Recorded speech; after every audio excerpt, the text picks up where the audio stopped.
Hello বন্ধুরা, চলে এলাম আজকে আরও একটি রেসিপির সাথে। তো আজকে বানাবো শিমের বীজ দিয়ে পাট শাক ভাজি। তো খুব তাড়াতাড়ি আর সহজ পদ্ধতিতে আমি কী করে পাট শাকটা বানাচ্ছি দেখো।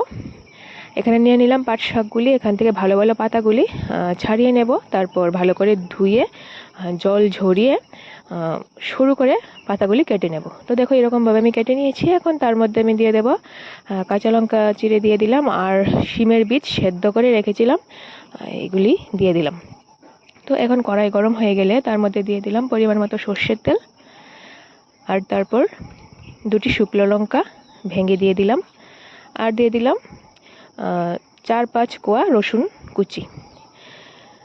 তারপর এখন পাট শাকগুলি দিয়ে দিব এবং মিডিয়াম আঁচে ভালো করে শাকগুলিকে এরকমভাবে নেড়েচেড়ে ভেজে নেব। আর দিয়ে দিলাম পরিমাণ মতো নুন, দিয়ে ভালো করে ভেজে নিচ্ছি।